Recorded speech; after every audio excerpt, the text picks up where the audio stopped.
Hello, je suis en train d'étudier la signification du scarabée sous la guidance du Saint-Esprit parce que j'ai appris quelque chose dans mon parcours, c'est que hier soir je réfléchissais comment expliquer. J'ai un message, mais c'est pas, je l'ai entendu comme ça, c'est global, c'est comme si c'était une bannière étendue sur, souviens-toi en fait, ne te base pas sur ta propre compréhension. Donc, juste un exemple. J'avais des chaussures avec un imprimé serpent. Quand j'ai commencé à avoir l'esprit Python et tout, le Seigneur qui l'hiver, machin, j'ai dit bon, bah, je vire tout. Il dit, bah, ça va pas, faut pas que je garde ces chaussures. Et en fait, il m'a mis la phrase qu'il a écrasé le serpent, Jésus. Donc, non, c'est pour montrer que vous marcherez sur la tête des serpents, des scorpions. Il y a une phrase exacte, mais pour dire que par mon autorité, tu, tu lui écrases la tête en fait. Faut pas t'embêter.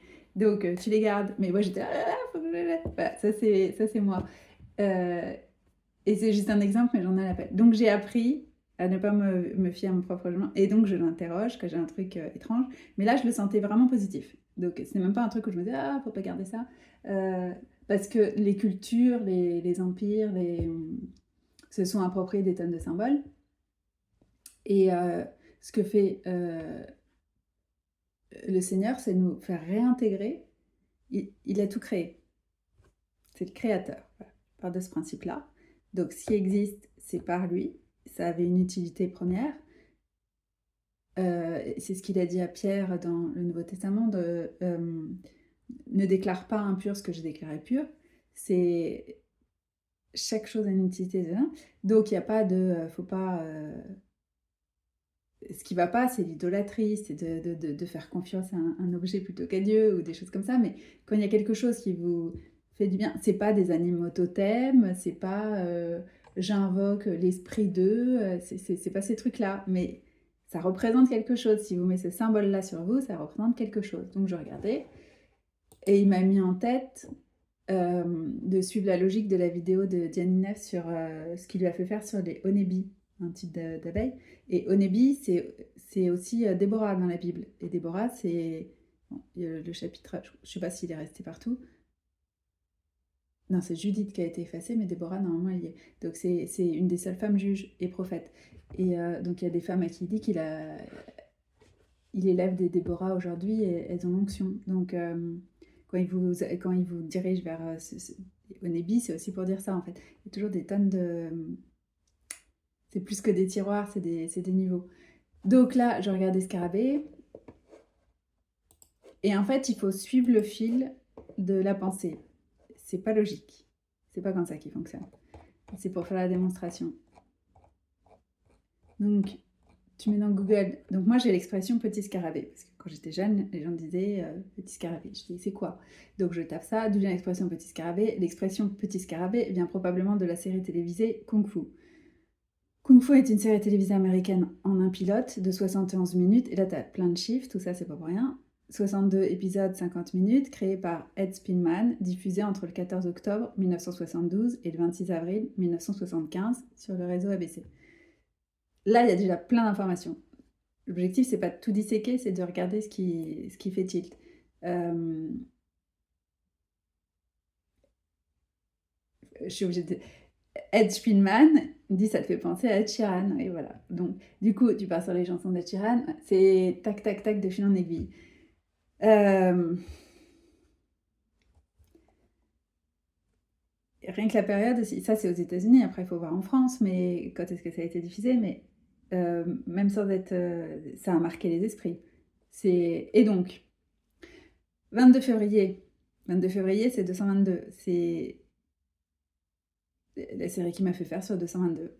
Pour la première fois dans l'histoire des séries, Petit Scarabée fait son apparition sur le petit écran. C'était le surnom de Quan Shang-kan, le héros de la célèbre série Kung Fu avec David Carradine. Mais ce que j'ai vu, c'est... C'était...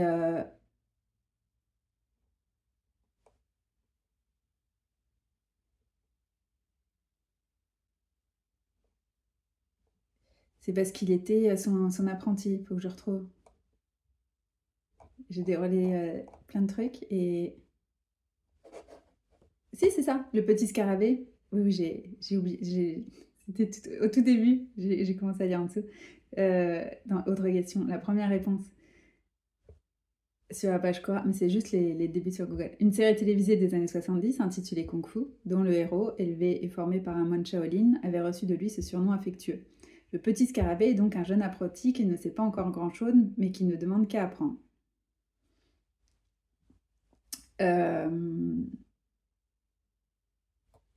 Donc ensuite, j'ai déroulé, il y a ce que j'ai vu là, 22 février.